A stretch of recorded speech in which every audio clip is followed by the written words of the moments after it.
Hello everybody, how are you today? Today's video is going to be a logical breakdown on what healthy communication and flirting looks like.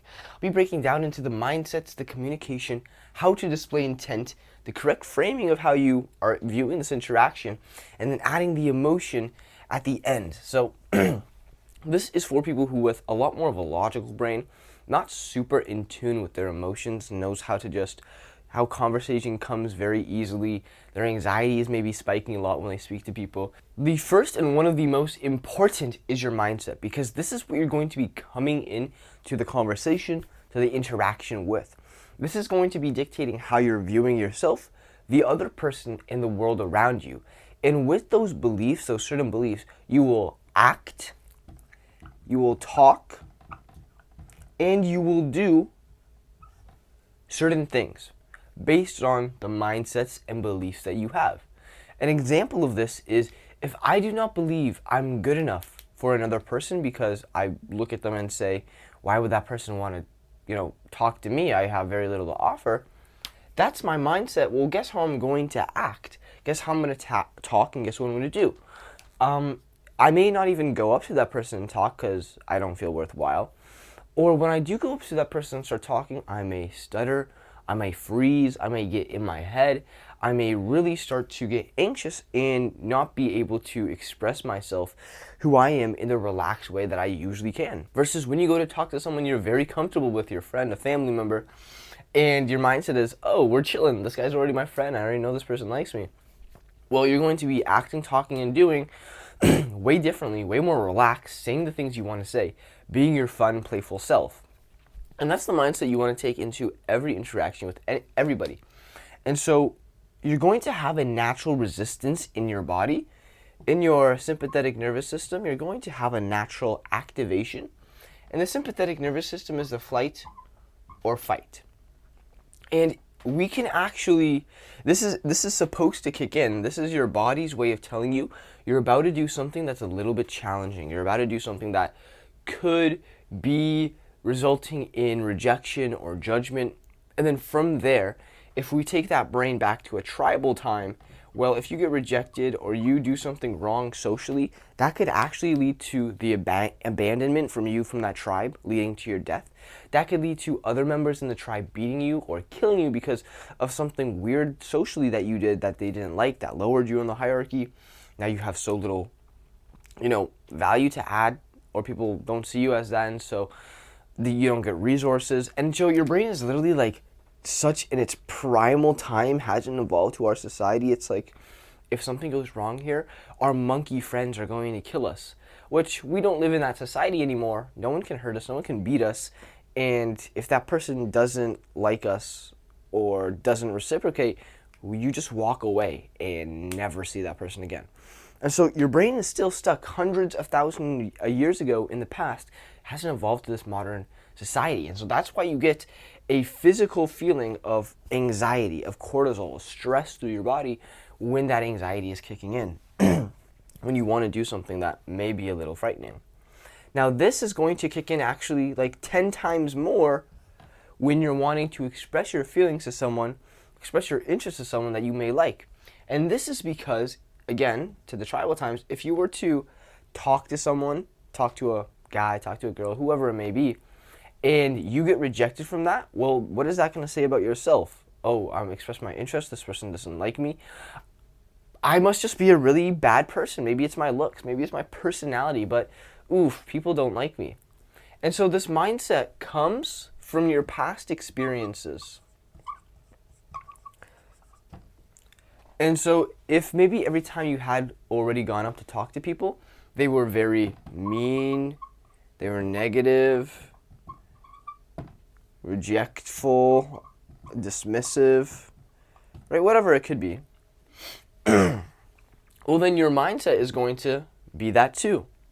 Your mindset is going to think, oh, if I go up to this person, naturally I'm going to get rejected, naturally they're not going to like me, naturally I'm going to be wasting their time. But that's only because that's what you've experienced in the past. And so your mindset is just going to understand the evidence that it has and say, oh, this is probably going to happen again. And so we have a couple things working against us. If you want to express yourself or talk to another person, while just being yourself. And so one thing you may have is your mindset, and this is to a degree. And so your mindset may be negative, but how negative is it? Your mindset may be positive, but how positive is it? I used to have a mindset in which I just assumed every person did not like me. Now I'm probably like up here. I'm probably upper echelon of people in the world who have a good mindset, positive mindset, that allows me just to be friends with a lot of people because I just assume everyone is my friend. And so the mindset that we want to take up is the assumption. Assume everyone is my friend. And then when you have this mindset, this person's my friend, we already like each other, I already like you, you already like me, there should be nothing, there should be no friction here. When you have this mindset, it allows you to relax way more. And now the way you act, talk, and do are not super anxious, they're not super stifled, but you're able to relax. You're just able to relax. And then if you have, you then have this thing firing, and this is always going to be hard to have. It's going to be extremely hard to go away because it's something naturally ingrained into you, right? And so the way that you're going to lower this, if it's completely crippling your ability to talk to someone, is just by doing it over and over again and allowing your brain to be like, okay, I can do this and I won't die, because you shouldn't die. Your brain is literally going into a life or death situation whenever you want to go talk to someone. And again, this is on a degree, but basically that's what's going on in your little tribal monkey brain. And you have to tell yourself, you have to tell your monkey brain, hey, we're not in a society where I'm going to die. Hey, I have good intentions. I'm wanting to do something I want to do. This is going to be a win-win. And that's perfectly good. Nothing I'm doing here should lead me to die. And then you need to do it. Just feel how it was. Just do it. And that result alone, even if it goes well or it doesn't go well, if it goes well, awesome. If it doesn't go well, it's again going to show your brain, hey, I can do what I want and I won't die. Okay, I'm going to feel a little less nervous doing it next time. And that's the important part. And so the assumption is everyone is my friend and I'm relaxed, and that's the mindset that you want to adopt. And you adopt this mindset by going into conversations, thinking like this, letting that feeling overwhelm you. This person is a human being. I have good intentions. I want to connect with this person. And then you let that feel, you keep saying that, and you let that feeling completely wash over you while you're in conversation with that person. Before you go up to talk to that person, while you're in conversation with that person. And I guarantee you, that feeling that you get while you guys are talking, while they're talking, and you just keep putting that into you, it's going to fill your body, and you're going to feel so much more relaxed and at ease.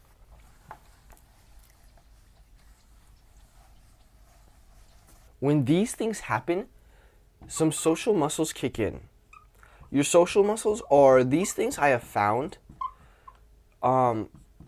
These things are some of the social muscles I have found from developing my own social skills. So when I go out and I talk to people around just my natural day, there's a lot of things internally that I feel.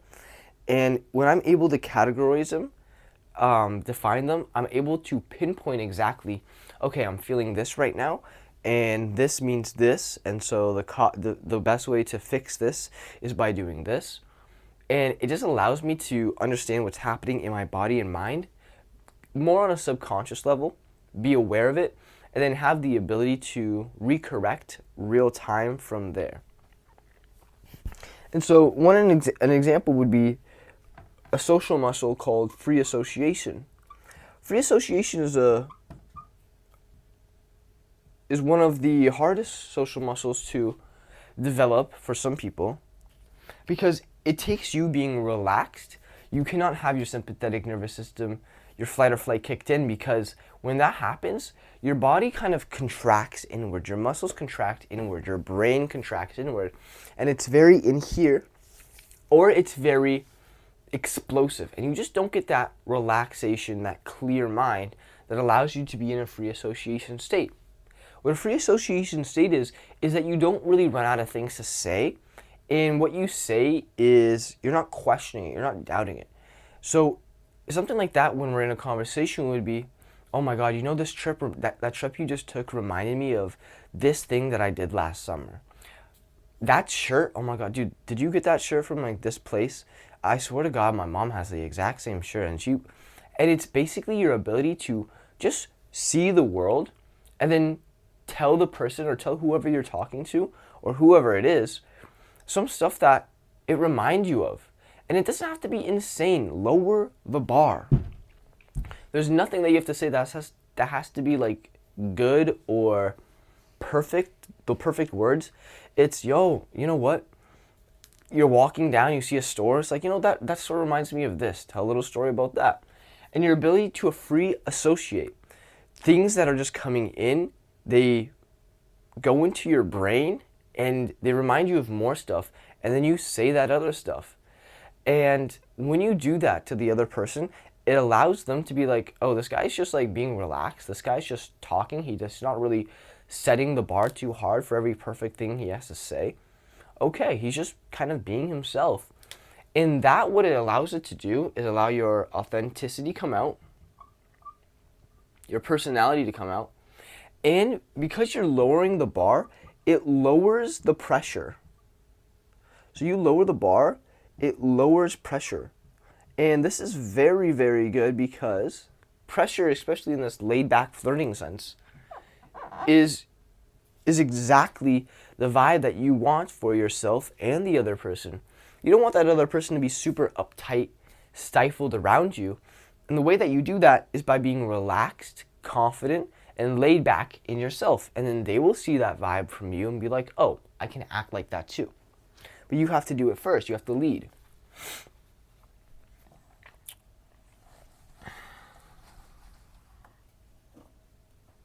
So that is going to allow you to talk in your conversations. Not run out of things to say, just keeping the conversation going. The next is your RAS, so your reticular activation system. And basically this is acting almost as like a magnet. It acts as a magnet to reinforce the mindset, the current mindset. And so if your current mindset is negative, people are my enemies, people are not my friends, people are trying to hurt me, your RAS, your reticular activation system, this thing in your brain, is going to look for more of that. And so it's going to spot out, it's going to be hypervigilant of mean looks, of certain social cues people give you that may not be the best because your brain is trying to reinforce the fact that you do believe that people are your enemies. So you get proof of that, and now you're able to, you see all that stuff, you're like, oh, see, I knew there was bad things here. Okay, I get to take a step back. I get to, leave. I get to contract myself. I do not get to be part of this social environment. But that's because your RAS, your filter in your brain, is only looking for negative things, and the positives it's actually blocking out because it's so hyper focused on the negatives. And it's looking for the negatives because it's like it's hyper vigilant. It's you've experienced so much negative energy in your life before that is what your brain is used to. It's only used to seeing negative energy, and so you need to only seeing negative energy and experiencing pain afterwards. And so your brain is like, okay, where's the negative energy? Have to make sure I'm okay. Where's the negative energy? And by doing that, you disconnect from the positive energy, you trap yourself in, and you're not going to be able to like have the mindset of people are my friends naturally. And so the way that you change the RAS is by having a different mindset going into the conversation, going into an environment, and then when negative things do happen to you, someone gives you a mean look, and it could be anything it is, like just a little bit of negative energy, anything that makes you feel off, is you don't take it personally. You just let it kind of like pass by you, and you think to yourself, oh, that's weird. that person's maybe having a hard day, and then you continue on your positive path, and you give positivity to other people. And then when positivity does come to you, you're like, ah, yes, see, it's this is what is normal. And so you want to change your brain into thinking positive is normal, positive equals normal, negative equals weird.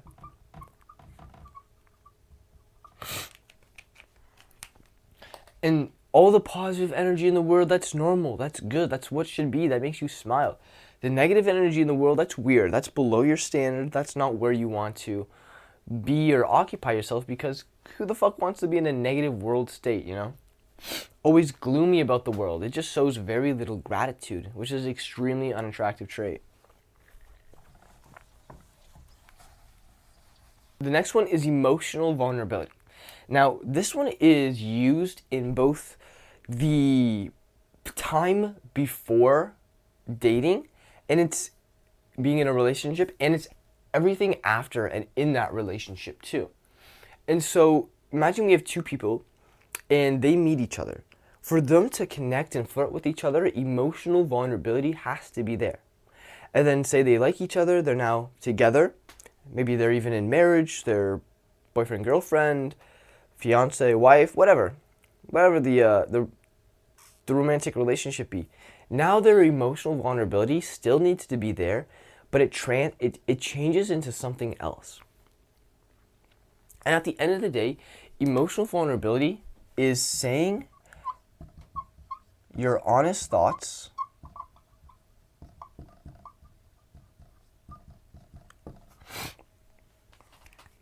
to the deepest and to the fullest extent.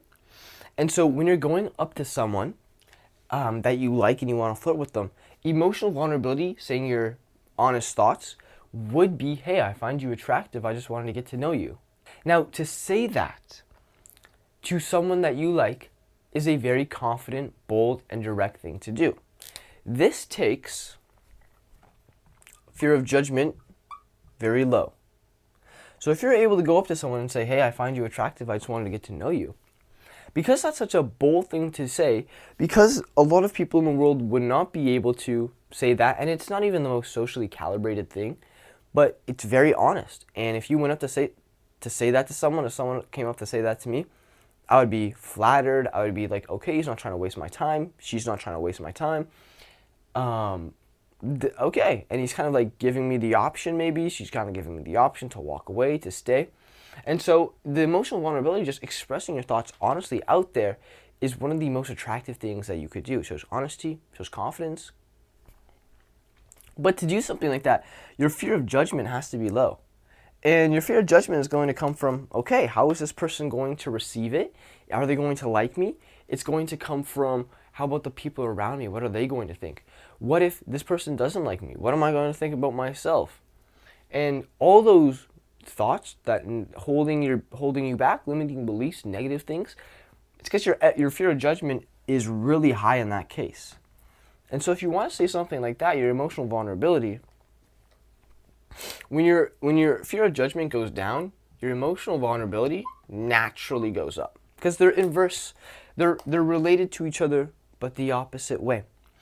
And now when you're in a relationship, that emotional vulnerability is like, honey, when I'm with you and your mom, I don't know, there's just something about your mom that gives me a deep feeling of like uneasiness. And then when I go over to your house, I feel a little bit, unsettled all the time. I feel a little bit wobbly, and it's kind of more hard for me to go over there and express myself. Or it's saying the deepest things that are bothering you, that are on your mind, that are honest. And if you're going to be with someone for your entire life and you can't be super open and honest with them in a confident way, well, that's going to be a relationship in which there's always going to be a gap between you that should not exist. If you're with someone, especially a girl with their man or a man with a girl, you want to be able to just kind of fall back and lay on that person, have them emotionally secure, emotionally there for you. And this is where the emotional vulnerability does come in. And I see it so many times in relationships, marriages, where you're not emotionally vulnerable. When someone is giving you some type of critiques or telling you how you are making them feel, their fear of judgment kicks in, their trauma state kicks in, and they start getting defensive. They start insulting back. They shut down, and they're not able to emotionally be vulnerable with that person and engage. And so if you're able to, right off the bat, meeting someone, be honest, be open, and establish that type of communication right off the bat, well, that's going to set the frame for the rest of this relationship, especially if you want to go more into a long-term state.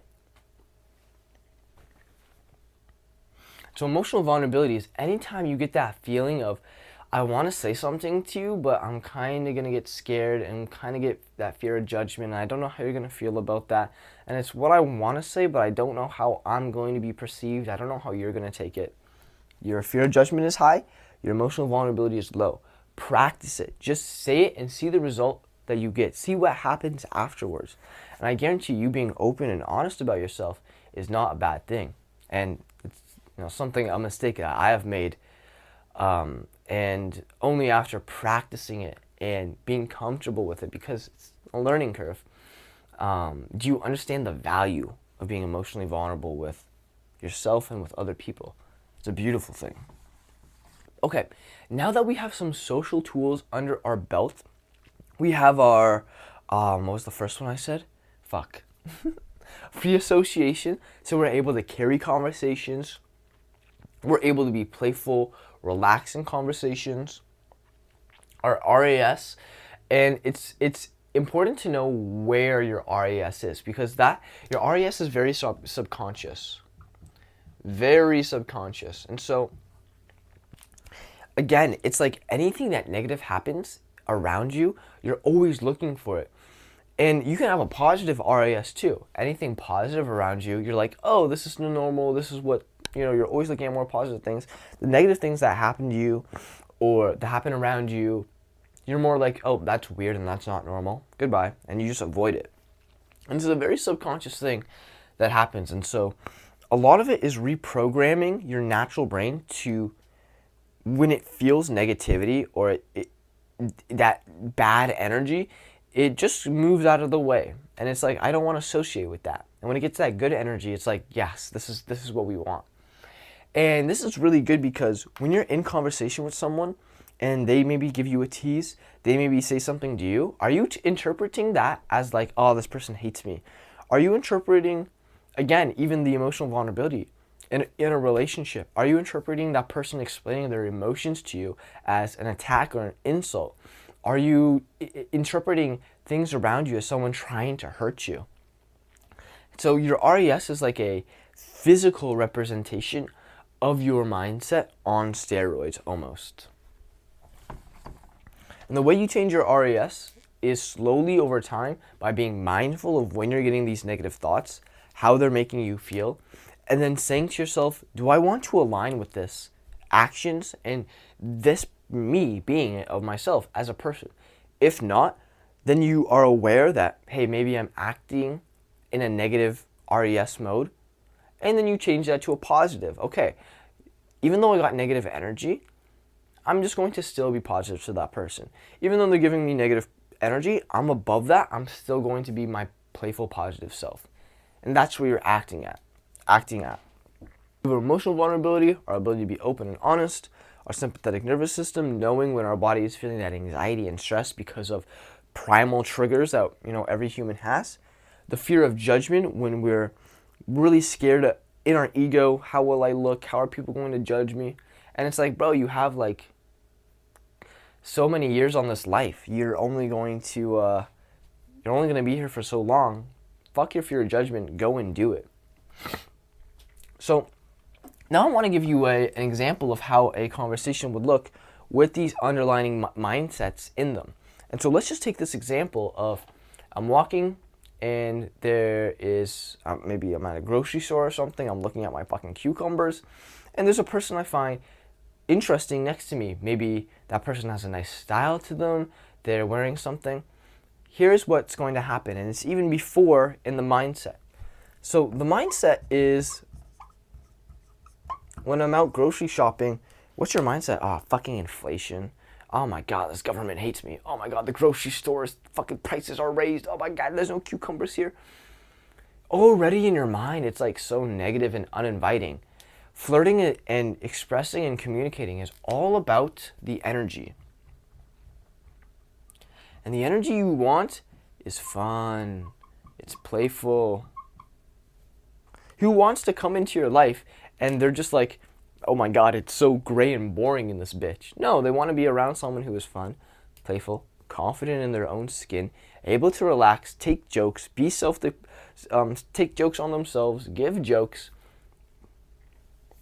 And you can't be that if you're just thinking about fucking this negative shit all the time.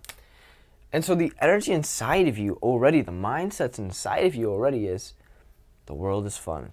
And now when you see that person next to you, how do you start the conversation? How do you open? How do you introduce yourself? Now you could say so many things. You just, excuse me, you're just very attractive. I just want to say hello. Perfectly okay. But the thing that you say is going to come from the level of confidence that you have. And confidence is also equal to, it's the exact same word for, emotional vulnerability. Oof. Why?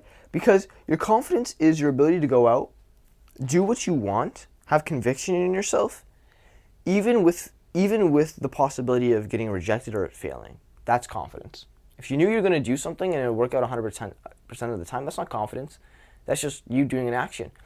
But when there's that aspect of you failing, of you getting rejected, of something bad happening, and you still doing it with conviction in yourself, that's confidence. And that's the same as emotional vulnerability. It's you saying and doing the things that you want, that you feel honest about, with that feeling, that result that could be rejection, judgment, negativity.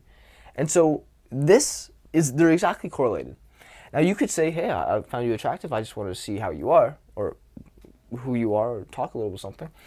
And that amount of openness, honestly, may take a high amount of confidence to say. And so if you feel like that's where you are naturally, say that.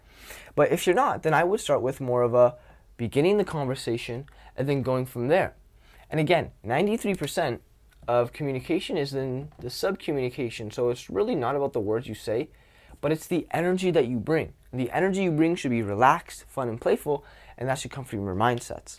If I'm going up to someone and say, hey, I just found you very attractive, my eyes, my body language, and my tone are very nervous, that's going to show to the person, I don't feel like I'm good enough to talk to you.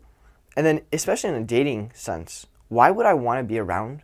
Why would I want to spend my time?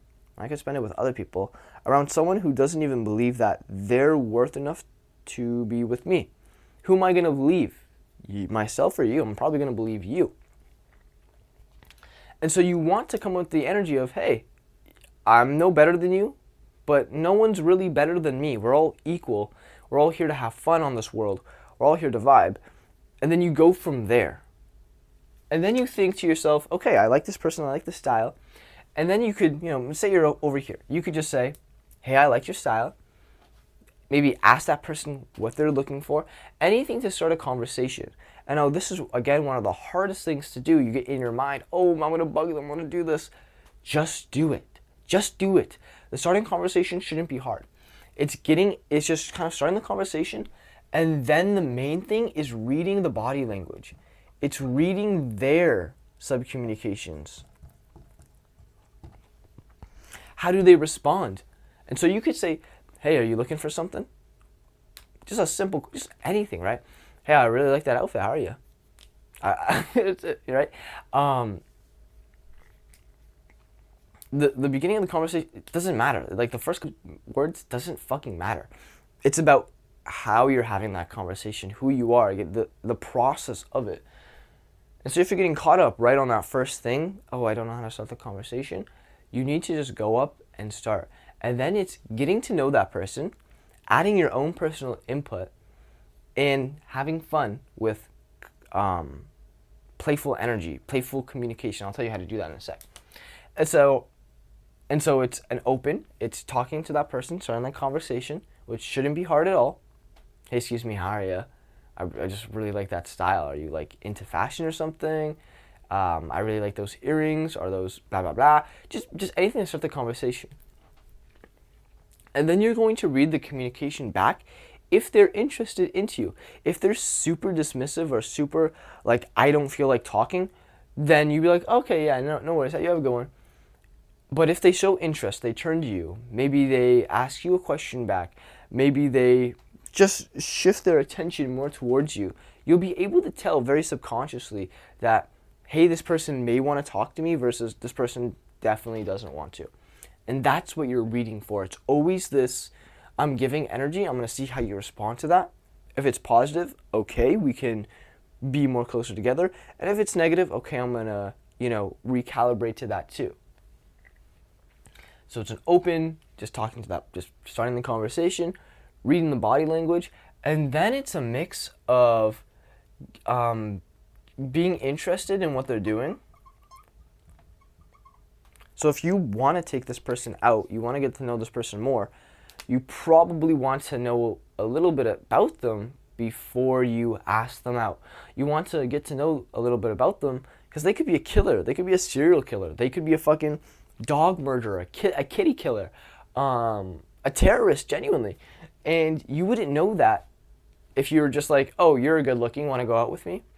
And when you do that, you come from that mindset of, oh, you're good looking, want to come out with me? It also shows a lower of standards, because if you're just willing to go out with anybody because of their looks, what does that say about yourself, right? And so your standard should be, yes, you look good. Yes, you're physically my type or somewhat physically my type. And then it should be okay. But do we vibe together? And there's an extra layer.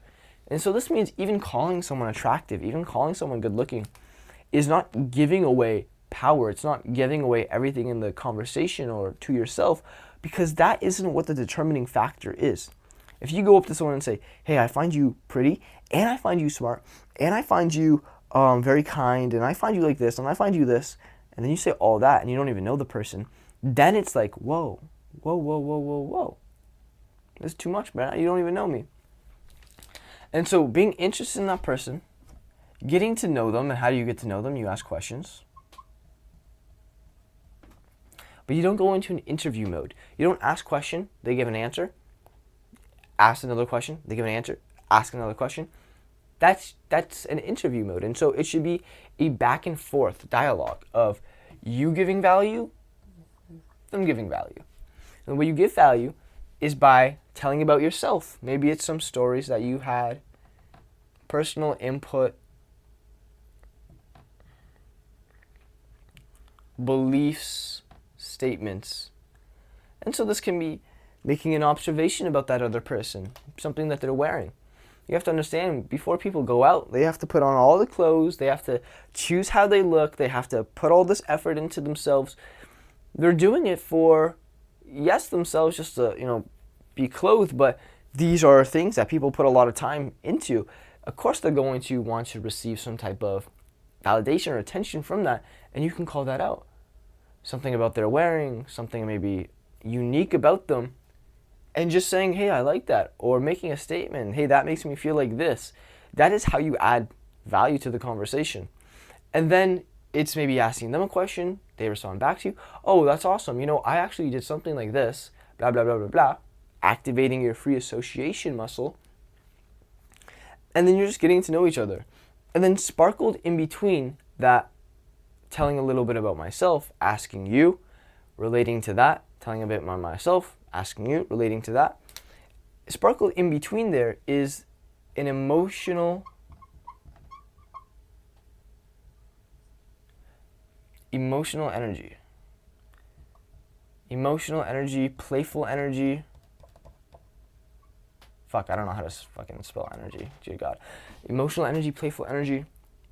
And again, 93% of sub-communication comes through the body language, comes through the eye contact, comes through the tone of voice. And so if I wanted to be funny, be emotionally engaging, be fun in a conversation, I'm not going to tell a joke like this. Oh yeah, that's super cool. Every time that I used to do that, I would jump so high, my head would hit the ceiling. Okay? The sub-communication there, what is it saying? Oh my God, this guy is fucking monotone. This guy is like a robot. This guy probably may kill me if we get alone. Versus, every time I would fucking jump on my bed, I would hit my head on the ceiling. It hurt so much. Just slightly. You see the difference in emotion there? It would hurt so much. Every time I would jump on my bed, it would hurt so much. Eye contact is better. Voice is much more relaxed, much more engaged in my passion. The way that I speak it has more emotion into it. And now it doesn't matter what I say. Now it's funny, I'm jumping on my bed, I hit my head, sure. But it's the way that I say it. It's the emotion I'm putting behind it. And again, if that's hard for you to do, practice it. Practice feeling that good emotion. Hey, I'm coming with good intentions. Everything I want to say here is good. I'm not trying to hurt anybody. And then saying it allows you to say it more loudly, more confidently, less with that anxiety. And you just have to keep doing it over again until it feels correct in your body. And then throughout the conversation, getting to know them getting to know you, there's going to be some things that you find funny, that you find quirky, and you get to tease that person. And there's going to be some things that you like and you get to compliment. And it's always coming from a playful energy. Nothing is like, oh, I don't like that. Nothing is mean. Nothing is judgmental. Never judgmental. Always open. Always playful. Always understanding. Getting to know that person. Connecting to them. And then you can be like, saying something more flirty. And that could be displaying interest. And so if you could have talked to someone for like at least a minute where you guys are having a good conversation, the energy is good. Then when you're displaying your intention, you wanted to talk to that person, I do find you attractive, and now I do like talking to you. Okay, would you like to go out sometime? It's like, that's emotional vulnerability. That's being open. It's like, what else did you want?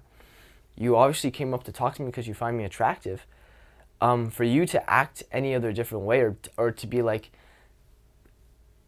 or like not to have that is just untrue, right? You can't be like, I don't find you attractive, actually. You're actually not even that pretty. I'm prettier. It's like, no. You came up to that person and started talking. You can't get that mindset in your head. And that mindset is actually a coping mechanism, because if you believe like that and then you get rejected or it doesn't work out, what you can say to yourself is like, see, told you, I'm just too good looking. Or just something like that. It's just a coping mechanism in your head. You're not having the emotional vulnerability. You're not having the confidence to be like, hey, this is what I want. I'm putting that out there. I'm okay getting rejected. I'm okay not being accepted. That's perfectly okay. I'll be okay with myself. And that type of energy takes off so much pressure from other people. If you're able, like, you have that stillness in yourself, that confidence in yourself, it doesn't look like you're going to cry if that person doesn't talk to you or doesn't give you good energy. That's going to make it way more easy for them to talk to you. And again, you display that with your sub-communications, being relaxed, being fun, being playful, giving a little smirk, holding eye contact, being open with your body language, giving them a touch, giving them a push, engaging with them like humans should. The most fundamental things humans do are touch others, connect with touch, eye contact, I look at you in the eyes when I speak, a smile when I speak, and then you add the emotion to it. You're able to have fun, you're able to give teases, you're able to go a little skepticism, you're able to give compliments, be genuine, be like, that's actually really fucking cool. And that is how you get to show more of your personality. And when you're more comfortable doing that, this is exactly what you do when you're with your friends.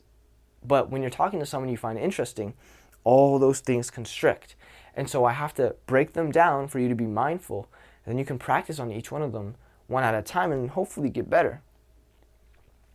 And then basically you're vibing, you're having a conversation, you say, well, hey, I find you attractive. Would you like to go out sometime? I find you attractive. Could I get your Instagram? Could I get your contact?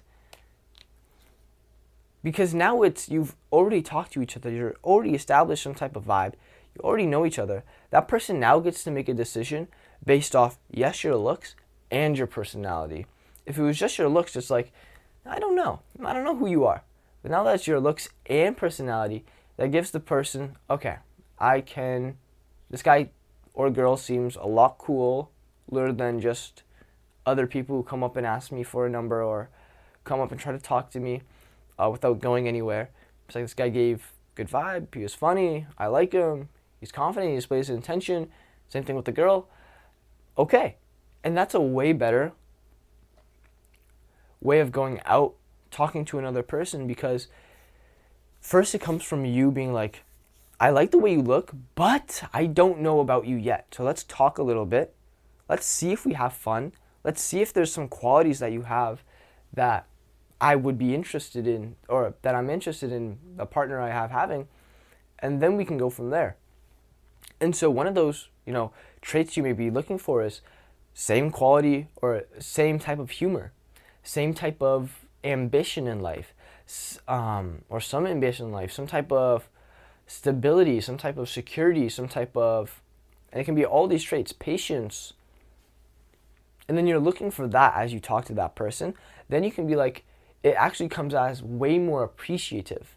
And the things that, are quirky about them, that are funny, it's not that you're doing it to put them down, but it's, again, adding to the mood. If I was talking to someone and I just started stuttering, and they were like, get it out, but in a very funny way, that would be funny. It's just teasing me on something that isn't like super deep and personal to myself. It's obviously there to add to the vibe. And so this have been the social muscles that you use, how to be engaging in conversations, how to start a conversation, the most important things about it, the energy, the sub-communication. And so this has been a lot. If you do need more help with it, you can book a call in the description for one-on-one coaching or for a 60-minute consultation call. I'll help you be more social, be able to flirt, see your personal problems, and help you one-on-one achieve those things that you do want to achieve. And so with that, boys, girls, I love you so much. Thank you for watching. Peace out. Bye.